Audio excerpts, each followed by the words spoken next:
Good morning, good afternoon, good evening, depending on where you are in the world. Thank you so much for coming out to Daily Cyber episode number 275. Today is going to be an Ask Me Anything. We're going to go through just different areas of cybersecurity. You guys can ask me any questions you want. Had a guest scheduled for today, last minute, and again with the guests that I'm working with or trying to get into interview. A lot of them are in senior positions, incident response, things along that line. So incidents come up and they have to cancel last minute. So all good. Today I'm going to be open to answering any of your questions. And I got a few topics I want to talk about with you guys so that we can just have a good conversation about cybersecurity and kind of what's going on in the industry. So grab a coffee, grab a tea, and let's hack at it.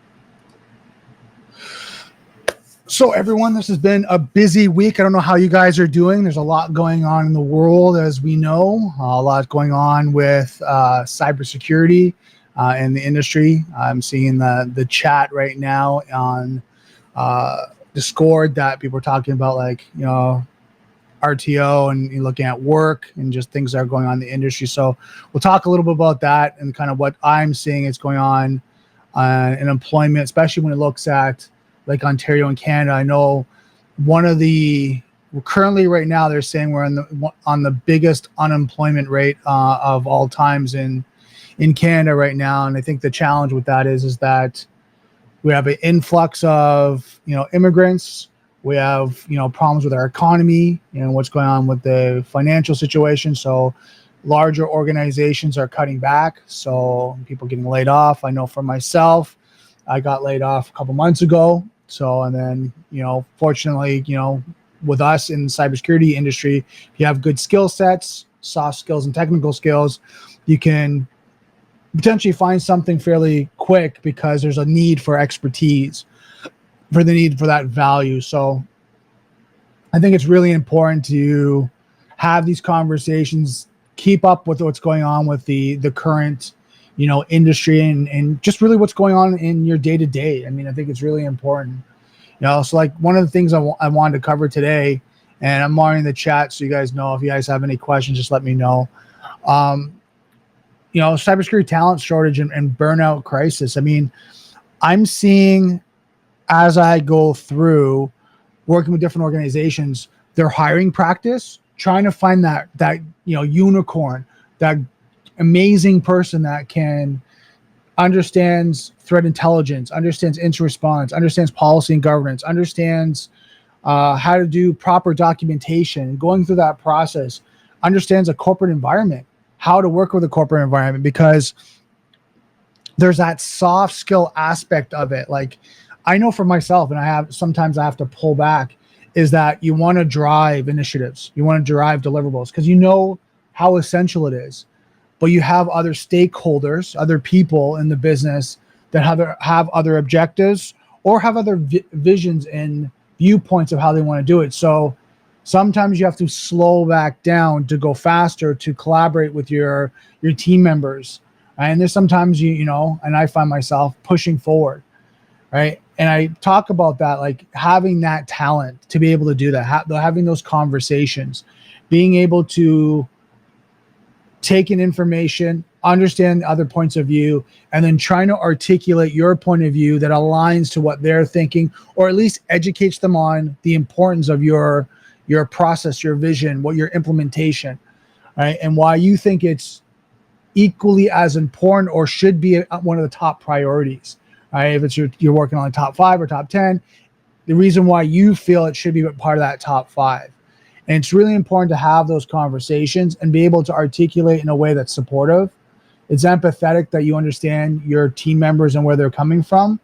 And also you're understanding it's aligned to business objectives, not security objectives, right? Especially when you come from like a position where you're working upwards, upstream, where you're working with directors, VPs, C-suite. They have more focus on business objectives and understand security is important, but how does it align to the bigger business objective?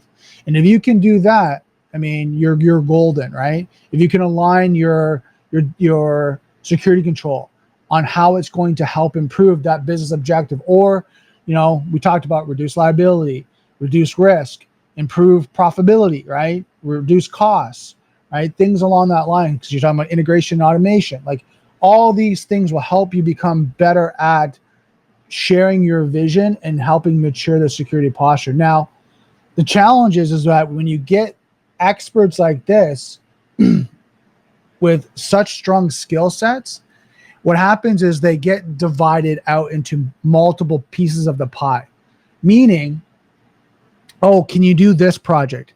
But also, can you do this project? Also, can you do this deliverable? And can you do this deliverable? So instead of being focused on 3 or 4 areas, now they're focused on 5 areas, maybe 8 areas, maybe 10 areas, right? And it starts to become challenging because those individuals with that skill set start to burn out because they're working 8, 10, 12, 15, 18 hours a day, 5 to 8, 5 to 7 days a week.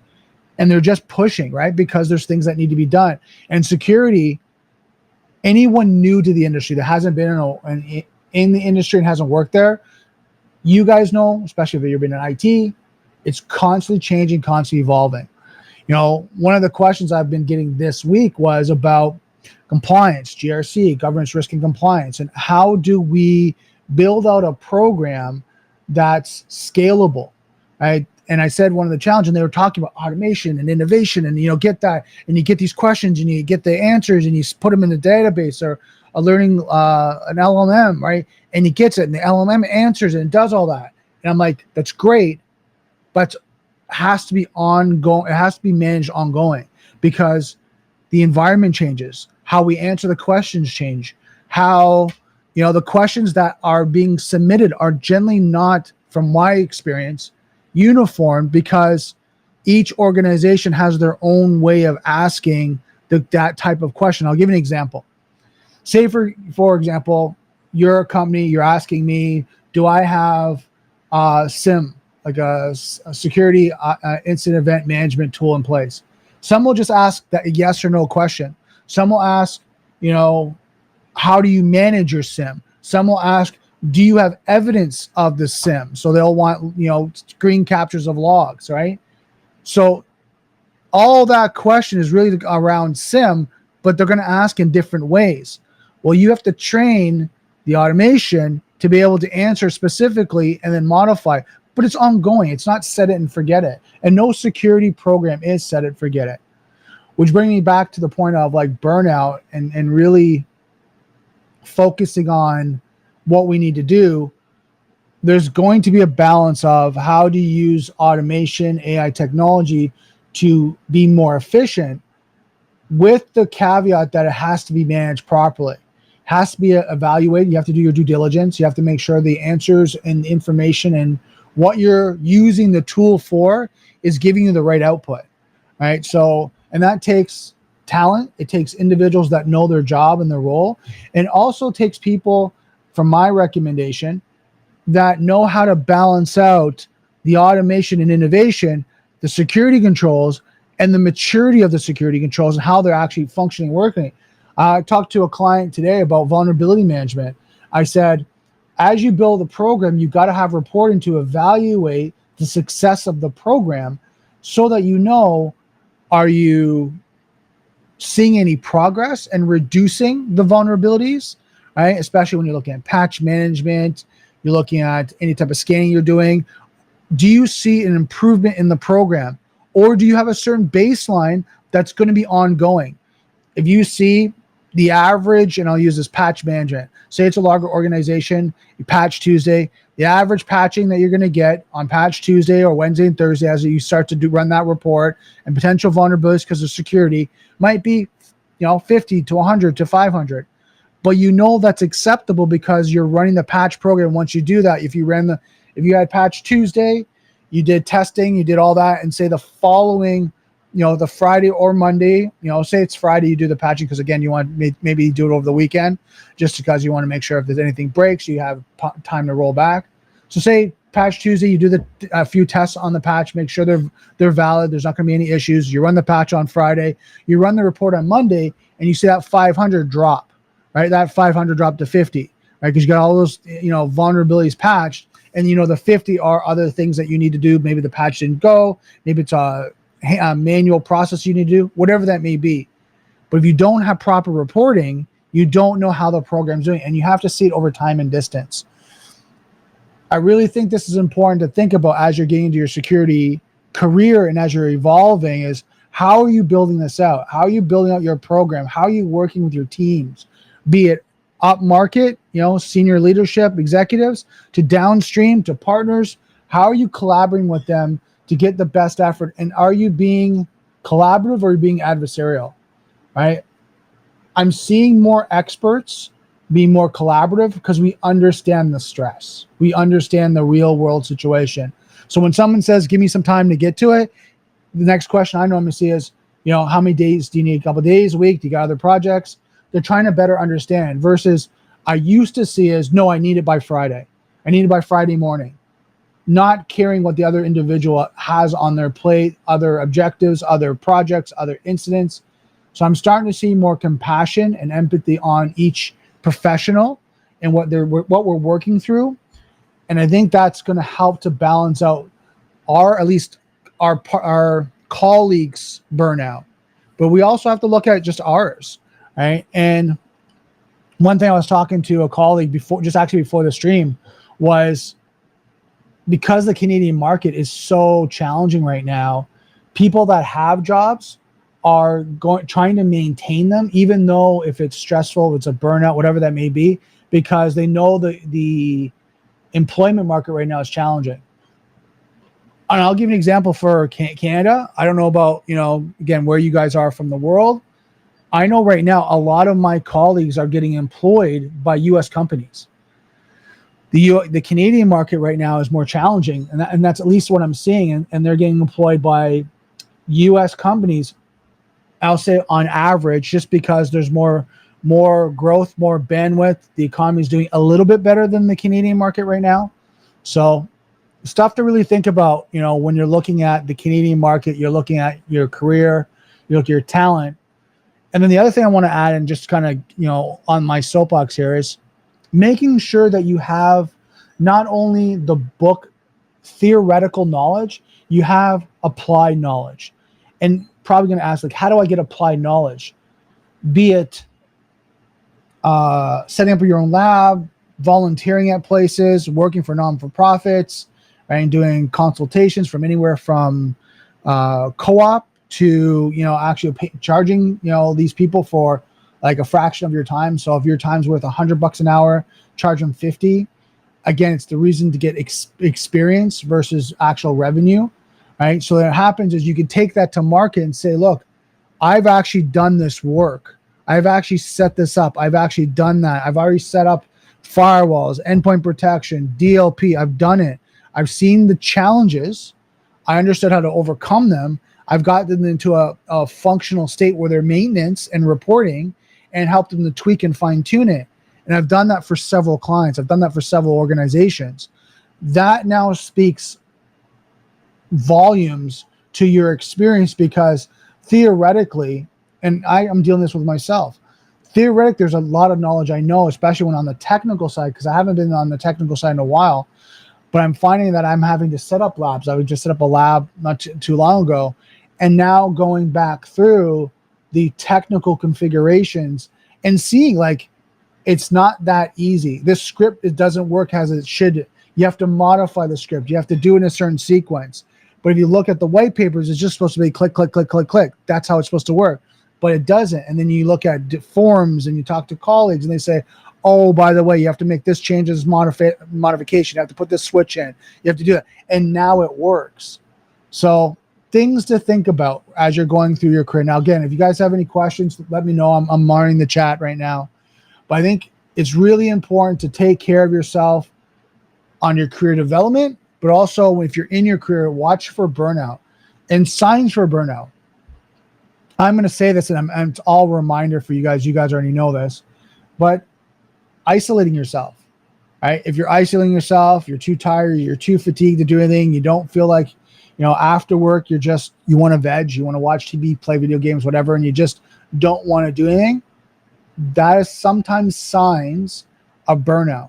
You're not working out, you're not eating healthy, you're not sleeping properly, right? Or you're oversleeping, you're waking up exhausted, right? You sleep for 8 to 10 hours, but you're still exhausted. You're gaining weight, right? You're starting to gain weight. You're starting to see extra 5, 10, 15, 20 pounds gain on. These are signs that might not be front and center and I'm going to say for myself, I know in these situations, my head goes down. Head goes down, focus at work. That's all I do. Work, and I focus on. And then I miss the signs of burnout, right? I miss that I'm oversleeping. Like I'm going to bed at like 8 o'clock and I'm waking up at like 7, right? I'm like, why am I sleeping so much? I'm sleeping over the weekends, right? I don't feel like doing anything. Those are signs for me. I'm gaining an extra 5 to 10 pounds, right? I don't feel like working out. I'm short, not in sense of size, but with people, I don't have the capacity to listen. Right? And I find I'm urgently trying to answer the question or go through it. So these are some signs to be mindful and do a self-evaluation, kind of go, is that happening to me? Am I going through that right now? Do I have some of these symptoms that maybe I need to double check and just see, do I need to slow down? Do I need to kind of do some self-care? So something to think about. The next thing I want to talk about is like shadow IT, SaaS, Sprawl, hidden security risks. One thing I'm starting to see, and I've seen it since I've been in security, right? And you look at, I remember working for the Ontario government and finding people under their keyboard, putting their passwords, right? Because what happens, it's too complex. It's too hard, right? And they're trying to find ways of not storing their password or not doing this or not having a complex password. And they're trying to find workarounds to circumvent the security controls, right? And then I've seen where people will try to go on the guest network and do work off the guest network versus off the actual corporate network, which has security controls because they can't get to their sites that they need to. But if they go on the guest network, they can, right, while they work, and they potentially get access to some of their SaaS software and solutions, right? I feel my security hat, and I'm putting that on right now.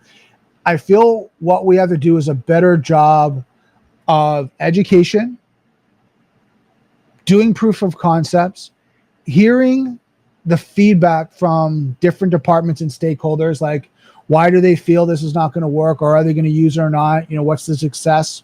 What's the adoption rate? Kind of look at that, then test it in their environment. See if you find any red flags, individuals that are trying to circumvent it or logging tickets, having issues, and then seeing what's going to be potentially the success rate of the whole program in that department, those individuals, and then see what needs to be done. Is it re-education? Do you need to get HR involved? Like what needs to be done to make sure that you're improving the security posture? And there's a self-evaluation that we have to do as security experts.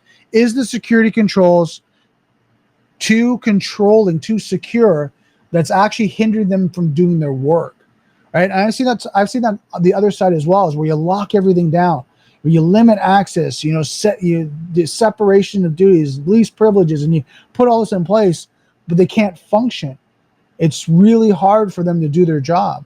So there's a fine balance, and they talk about CIA, confidentiality, integrity, and availability. There's a fine harmony that you have to come into place with all three to make sure they function and you don't impact the business. All right. So this is why I see a lot of times when you look at like shadow IT, right, and people trying to circumvent security, it's because that conversation is either one side or the other. Security says you have to do it. Companies saying you have to do it. Employees are saying, no, we're not going to do it.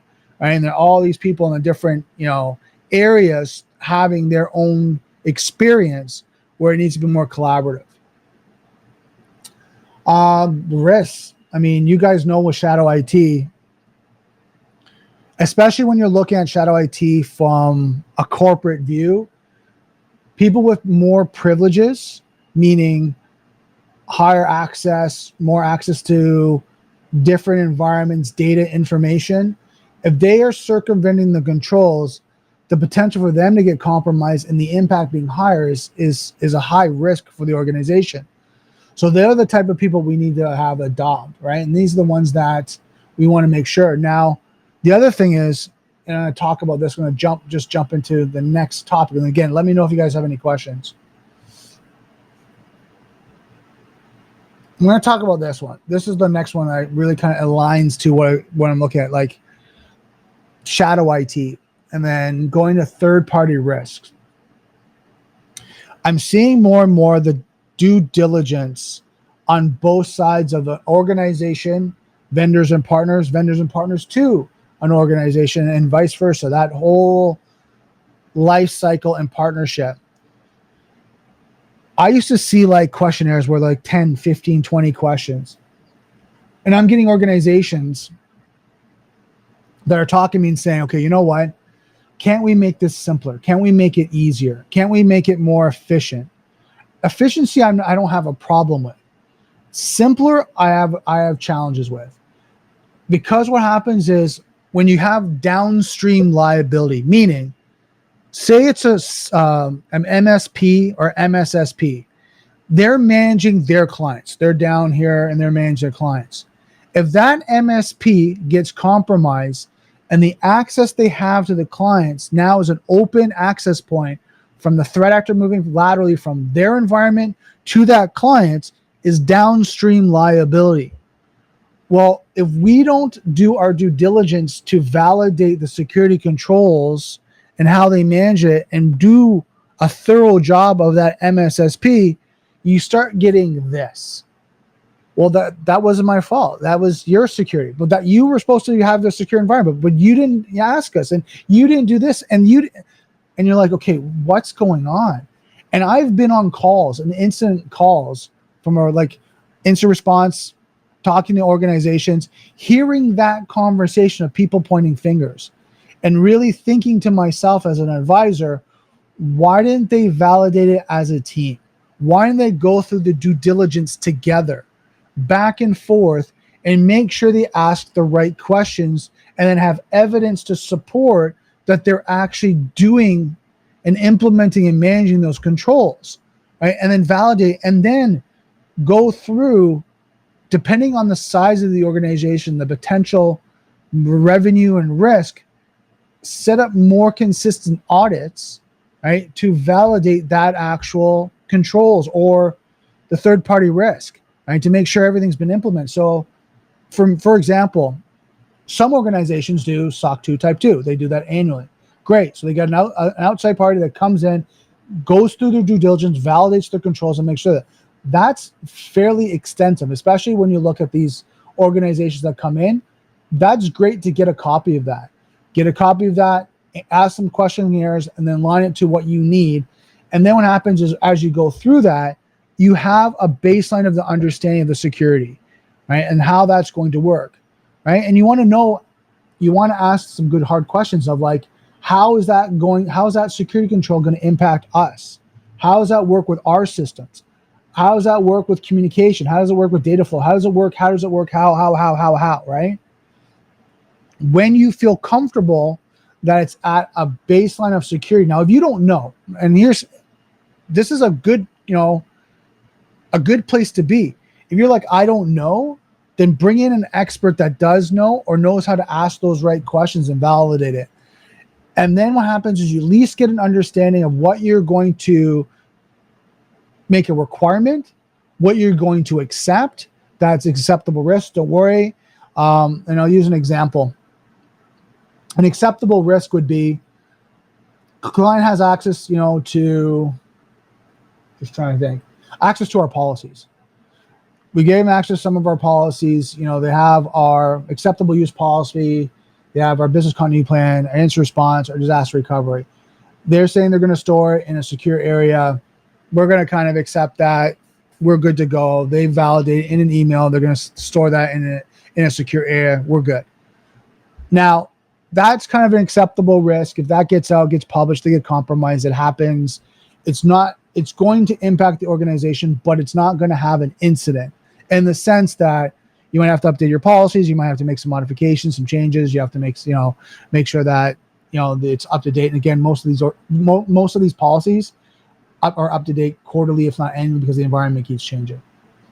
Now, something that is like a requirement, right? Encryption, right? Data at rest, data in motion, right? Making sure there's encryption, and it's like a high standard, like 256. Are they using TLS like 1.3? Are they using HTTPS?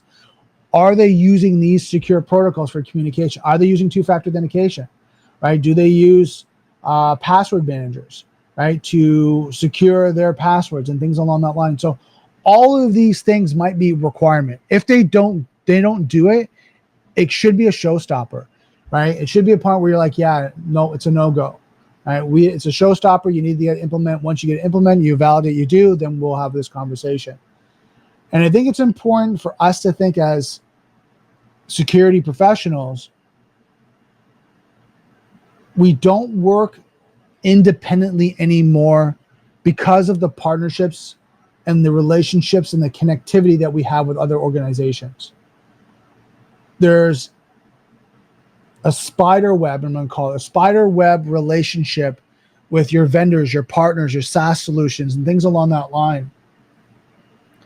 I was talking to a colleague, and this popped in my mind, and they were saying that for some reason they were using a booking site, right? So basically, and there was a clinic that was using a booking site that used a software solution that the clients were able to go into this platform. It's a front end solution, look at the calendar, book their appointments, see the practitioner's availability, and go in and book it. Well, the organization was coming to me and saying, we're seeing like these threat actor, right, calendar invites. I'm like, okay, give me an example. Like, is it coming through the portal? Like, no, it's not coming through the portal. It's being sent directly to my calendar, but my calendar is not public. My calendar is not open. No one should see it. And the only application that's tied to this is this one application. Other than that, my calendars only can be accessed from myself creating appointments, sending them out, and sharing them. Other than that, no one should be able to access my calendar. It's completely blank. And this was part of the organization. So then I went through, helped them draft an email to send to the third party that manages that calendar solution. And they haven't got back yet, but from my understanding, there potentially might be a bug, right, or some sort of access point that's open that they're not aware of. But that comes down to third party liability, because now I don't know in that clinic, and this is where I told them they should disable that right now across the board and not give access, because they don't know to what extent that now gives access to their environment. Is it just to the calendar? If it is, that's great. If it's not, and you guys have seen this as well, when you look at plugins, when they say plugins or extensions, they go, we need access to your calendar, your contacts, your photos, and it lists all these things they have access to. That was my concern for them. So I have a meeting with them I'm going to follow up with, but that's third-party liability. That's third-party risk, right? So let me know if you have any questions, kind of on my soapbox about that, but it's really important to look at our due diligence around that, our due diligence around third parties, because it's important to make sure the relationship that you're working with is all secure, right? And I think it's something that more and more organizations are thinking about. More and more organizations are having a compliance officer, or they're getting their security people to run that, and they're seeing the extent. And I mean, security is just not the technical controls. It's a piece of all this: technical, administrative, operational. So you have to have your head around all these different areas. So I think it's essential to really kind of think about that as you're going through your security journey. Next, I want to talk about, kind of look at some of my notes here. So cloud providers, SaaS solutions, you're looking at Google Works, Azure, Amazon, things along that line. I'm speaking to the choir here because you guys know this. I'm sharing this for anyone that might be new to figuring out the security profile and solutions and things when it comes to cloud. You have to do your due diligence. You have to ask the right questions. You have to look over the security program and the relationship you have with that security platform. If it's hosted, if you're hosting a platform as a service, software as a service, right? Whatever that may be, you need to validate what security controls you need to be in place, because a lot of the times it's shared security responsibility. I'll use an example, platform as a service. So platform as a service, if you went in and said, hey, look, I need to get the infrastructure set up at Amazon or Azure. I want the infrastructure, but I'm going to put in the applications. I'm going to put the software. I'm going to do the patches. I'm going to do all that. They will be in control of the data center, the hardware, and the security on that side, and the access to that data center, right? Anything else over and above the hardware is going to be my responsibility. My responsibility as the organization to make sure that's secure. And that's where you get that shared security responsibility. And I have to see, what does that take? Do I have to set up firewalls? Do I have to set up more security? Do I have to have encryption? Do I have to set up the right profiles? Like, all these things you have to think about and plan ahead of time. Some things I've seen, and I'm going to be gentle here. It makes me curious how some of these organizations go in and look at it, and talked about CIA, confidentiality, integrity, and availability. They look at availability and accessibility, right? Like, oh my God, put this application in and everyone's doing it. Look at the innovation. Look what can it do. And then they get it from development into production, and they look at on the production side and they go, oh, someone just did a third-party assessment on it, and they did a vulnerability scan, and all of a sudden we have all these vulnerabilities. Oops. Okay, so now we have to sprint internally to fix those and make sure there's not an incident in between that.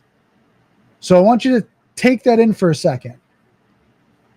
You set up a solution that you provide to your clients that you're not aware if there is vulnerabilities, or you feel it's secure, but you haven't done any validation. You might have done secure practice, but there's no vulnerability scan or pen testing or fuzzing or things that have done to, complete that circle. And then you put it out to the public.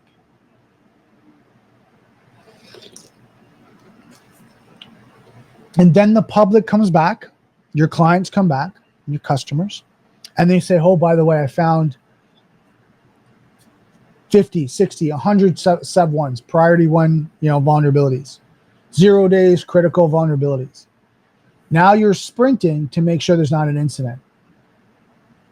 This is why it's so important to plan out your project, your development, put your environment in a development area and test it thoroughly, not only quality control and functional, but also security testing and your due diligence.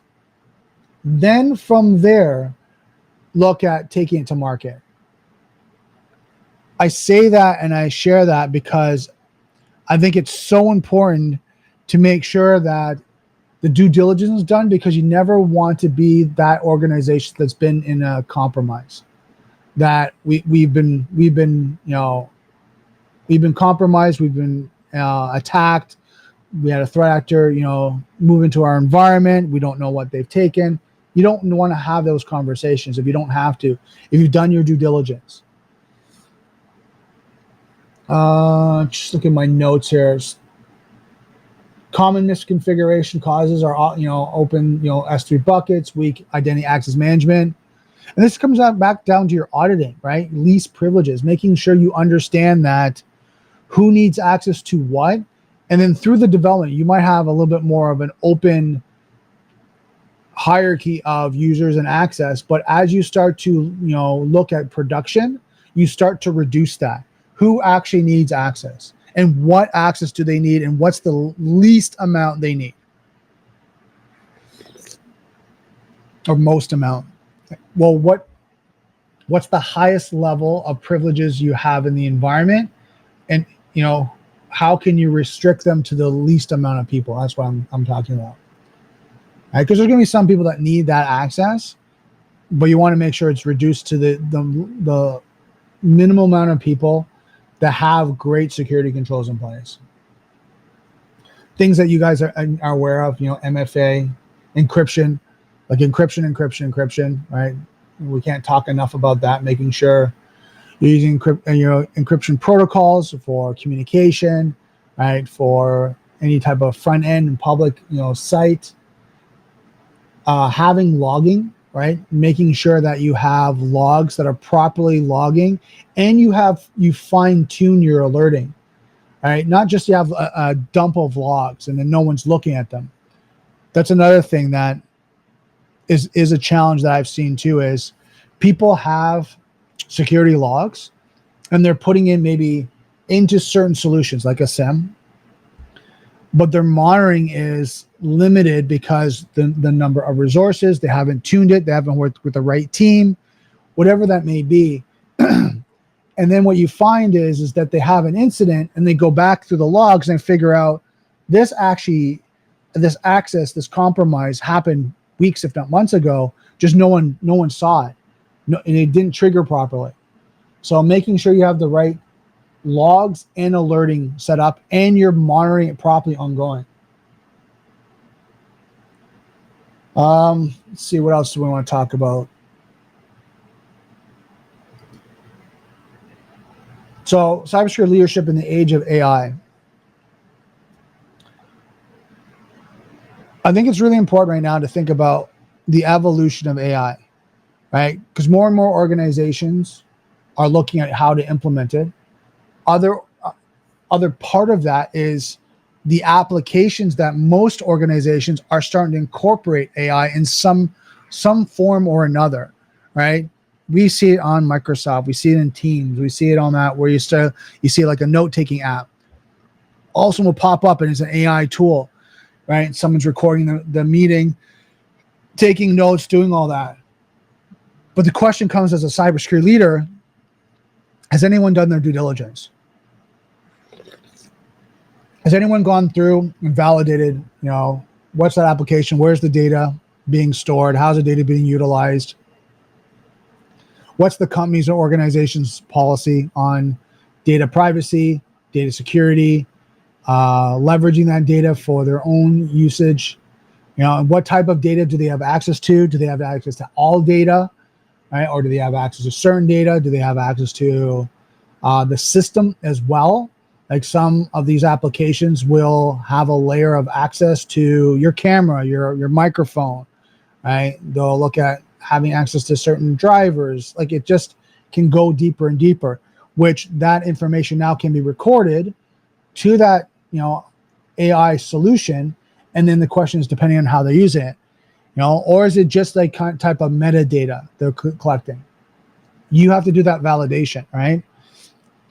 I know there's one client I'm working with right now. We're going through that. We're going through a questionnaire of their partner, and one of the questions come up is like how they're using the data, how they're working with it, right? And it's so essential to understand that, because if they provide a policy and then you start seeing how and I'll use this as an example. They say that their third parties will have access to that data for their use. Now the question is now what's their policy? Downstream liability. You to that partner now shares that data to another partner, but you don't have control of that other partner, the third partner in that chain. You don't know their policy. You don't know how they're going to use it. So now your information is being shared with that partner to their partner, and maybe outside. And I remember trying to think of the software. I don't remember offhand, but when I was working at, I think it was Go Secure, we were doing scans on organizations' websites and security and looking at what they have, and we found out by some of the code, it wasn't code created by that organization, right? So as a developer would say, yeah, we created all the code, we built out the website in um, HTTPS or HTTP, or what was it? I'm trying to think of the programming. Oh, come to me. But they were telling me they did all the coding. But when we reviewed the code using this tool, it said, no, this is similar code to that was in from Russia. So then when we asked them, they said, yeah, we use consultants. We use consultants to help us. And we're like, where'd you use these consultants? Well, Fiverr, OpenDesk, things along that line. And we were like, okay, so how do we know there's not any back doors? How do we know there's the security? How? It starts to open the question. So AI is so important, not only on what data you're putting in there, right? And, making sure that the AI tool is not distributing your data, confidential data, any security information, any, information of the environment. We also have to make sure there's accountability through that process, right? That's not like, sorry, that's just what it is. It's part of our master service agreement. And if you didn't read it, you accepted it. That's just what it is. Well, if you're at that stage where these sections are in their contracts and you have to make a decision, my security mindset is I would go and be more secure versus looking at, is this the best innovation solution? Let's put it in place versus what's our risk? What's the challenge? If they do get compromised, what does that impact? Does it impact the business alone? Does it impact the business and our clients? Does it impact our business, our clients, and our partners, our stakeholders? Like how deep can this go? And these are the questions we need to ask then to educate the organization on how to do it properly, or maybe even going slower, right? In the sense of this AI solution is not the right fit. Let's see if we can find 3 other competitors that might be doing a better way of securing and hardening and follow with our security guidelines. And then, of course, it might be able to implement it. But if it doesn't, I'm the first one to say I wouldn't recommend using it. And if they do it at their own risk. So really things to think about as you're looking at AI. And I want to be very clear. I'm not against AI, not at all. I'm more in the favor of secure business practice, security practice of using the tool. In an example, like I study Kali, which is, Filipino martial art. And you look at, I can use a knife for cooking and creating great things. I can use a knife for self-defense, right, and protecting myself. It's still a tool, right? It depends how I use it. I see AI right now as a great tool in innovation. It's how we're using it and how we're slowly starting to be more mature and use it in a way that's going to be the best for us, for our security, for our business, for our partners, for our clients. All right. Now, again, if you guys have any questions, let me know. I know that's a little bit of a soapbox, but again, I want to be very clear. I'm not against AI. I work with partners and clients that use AI, right? But they use it in a secure way. Right? They understand that this is the infancy stage. This is where the tools are being developed. The boundaries and security are being optimized and improved. So I'm not against using it, just how do we use it properly? So coming up on 15 minutes left in the stream right now. Let me know if you guys have any questions in the chat.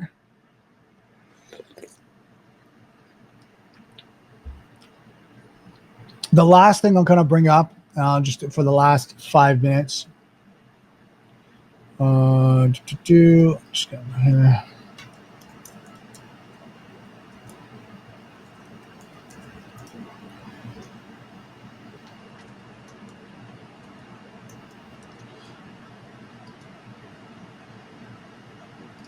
So I'm going to add this, something like life lessons, right? vCISO life lessons, takeaways, pro tips, things I'd recommend for you guys.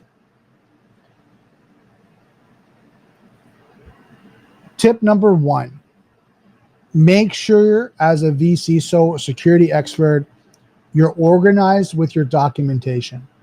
The more organized you are with your process and your documentation, the easier it's going to be for you, especially when you get more projects, deeper into projects, more security controls. When you're doing more, the more organized you are, the easier it is it's going to be able to manage it. Now, it might take a little bit of effort to create the foundation.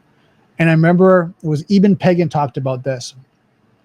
He was talking about, and I was one of those, what was it? Get Altitude. There was the program. And it was talking about building a high rise. How deep do they build into the ground before they start building up? And he asked the audience, he's asking, okay, so, what do you guys know? Like, how deep does, a builder build into the ground before they start building up the skyscraper? People were saying, 100 feet, 200 feet, da-da-da, and they're just throwing out numbers. He says a third of the building is underground. And we're like, okay, I'm just listening to it. And he goes, because they have to build such a strong foundation so they can build so high, they have to have that set up. That stuck with me, that knowing when I build out security programs, GRC programs, vulnerability management programs, is having that strong foundation that can scale creates a great, strong program, creates a great operation plan. Doing the due diligence up front is going to make it so much easier as you start to progress. But if you don't do that up front, when you have to go back and fix it, it might be 10 times as hard because you have to rejig everything. Now, there is times, it's going to happen. You go through the foundation principles, you build out a program, you do that, and someone's going to say, we need to modify it. It's going to be innovation, optimization, senior leadership, whatever that means, saying, I want to make this tweak, I want to make this change. And it might start to go, well, that change affects these 4 areas. It's going to be a bigger change than just that. We can do it and rebuild, but we just have to do it properly. And it's going to happen, right? No matter how much you plan. So tip number 2, VC lessons, is be dynamic, be flexible, right? Don't be so rigid, right? I know, and I'm talking to myself too. I've been there in the places where it's got to be this way. There's the only way to do it. That's the only way. Is it, right? Is it aligned to the relationship and everything else? If I do it a different way or a little bit different from what I'm thinking, does it increase the risk? Does it increase the liability? No? Okay, well, let's do it whatever way is going to work, that's going to be collaborative, as long as it's aligned to, and this is what I taught, is aligned to being able to do it properly, right? We're not cutting corners. We're not trying to do it, fast. That's going to create issues later. As long as we're aligned to that, I'm willing to make dynamic changes, but I don't want to cut corners that's going to potentially get us in challenges later because we missed a step. We missed something that's essential, right? I'm open and I'm willing to work to be more dynamic now. And this is something I've worked on life lessons, is to do that and be more collaborative. It helps to build your career. It helps to be collaborative. Next thing is, don't take your work home with you, right? One of the things I'm learning, and I go through my peaks and valleys of, and my cycles, is sometimes when I'm finished work, I'm not finished work mentally, right? I'm like, oh, by the way, I have to do that. I have to follow up with this. And then that has to be done, and I have to get that report out. I have to do those 5 changes. I have to get that information. I have to do X, Y, and Z, whatever that may be. And then I'm up at 2 o'clock in the morning. I'm up at 4 o'clock in the morning, and I'm thinking about it. Do your best to not bring work home. When you're done work, try to be finished work. Try to have that work-life balance. Now, easier said than done. Someone that worked in instant response, you kind of like, okay, it's 5 o'clock, I'm done, woohoo, but I'm still on call, but I'm done. And then you get the 11 o'clock call saying, hey, can you be on a scoping call? Which then runs you to like 3 o'clock in the morning, right? Do your best. There's some positions where you're on call, where you're going to be called in potentially, but do your best to kind of shut down Or if you're on call, when you're not on call and you're on your kind of loo time or off, be completely off, right? Get that rest, right? Make sure you shut down your mind, because like I said, I've seen it both ways, where, and for myself, where you get there and you're just completely done, right? You're completely done and you're just exhausted. You're exhausted about like working, thinking, all that. And challenge with that is, and I want to draw this out, the challenge with that is when you're in your next meeting, you're not fully there, right? You're tired, you're frustrated, you're answering questions quick, you might make mistakes, whatever that may be. And all of a sudden you realize, shoot, like, and I've done this. I got off calls and going, did I answer that correctly? No, I should have said this, this, and this. All right. Let me send out an email. Let me clarify. Thanks for that question. I might have misspoke. I might have said something incorrectly. I actually meant this X, Y, and Z. Right. I actually meant that. This is what should be done. This is what happened. And I caught myself after the fact. Well, it's because I'm exhausted. I'm tired. I'm not mentally there. Right. So things to think about for yourselves, and this goes back to the burnout question, all that, is just making sure that you can be present in these conversations, because a lot of times with security people, you're put on the spot. And I think that's going to be my comment number 2. A lot of times in security questions, you're put on the spot. Brandon, what do you think about that? Brandon, what's going on with that? Oh my God, we had an incident. What happened? Like, and you kind of have to like knee-jerk response. That's the time to breathe. Sorry, let me clarify. Ask some good questions to kind of maybe level set, ground yourself. Okay, hold on. So what's, can you get me up to date? That's one I ask a lot of times. Can you catch me up to date? I'm not sure. I fully understand the situation.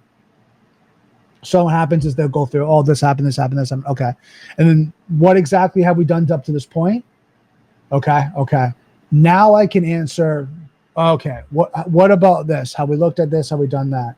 I can start looking at different areas, versus I found myself when I first got into security shooting from the hip. Oh, we need to do this. Oh my God, you can't do that. Oh, this happened and this happened. And then I realized I got myself into situations where they've already done that. They already knew about that. They've already worked on that and closed that out, right? They're 5 steps ahead. And I'm like just getting started, and I'm asking questions that they already know. And it's kind of fun. This just came to my head. Anyone here has had their internet go down, and you call your internet service provider, especially, I'm going to use this one at home, right? Especially at home. And you've done it. We're technical people. We've rebooted the modem. We've gone through the testing. We've done all that. And you get on the phone with them. And they go, hi, sir. We're going to go through some troubleshooting steps. Can you reboot your modem and leave it off for, a minute to 5 minutes so the cache can refresh and all that? You're like, I did that. Can you do it again? Okay. Can you check and make sure you're getting an IP address? I'm not getting an IP address. Well, do you see any lights in the modem? No, I don't see any lights in the modem. That's what I mentioned. That it's completely down. I think there's a problem with the network. Okay, sir, have you checked the cable? Yes, I've checked the cable. The cable's working out. And you're going through the same thing. Well, that's what I was doing. That's what I was doing to these guys that are experts, right? I was going through the same questions they've already dealt with, right? And to me, sitting there and going, okay, so what have you done so far? And then starting at the same point they're at provides better value, better efficiency of time, right? And also gets us on into a situation where we're starting to troubleshoot. It could be containment if it's an issue, troubleshoot, or look at remediation a lot faster than it would be if I sat there for half an hour asking questions that they've already done and already figured out, and they're already past that. They need that next level. So that's it for today's Daily Cyber. Look, there's 5 minutes left. I hope you guys got a lot of value out of this. I hope this helped. Let me know if you have any questions. I'm really excited about keep doing these Daily Cybers and having just different conversations, and just really appreciate you guys and everything that you guys are doing. So don't forget, software's hackable, being connected is vulnerable. I'll see you next Daily Cyber.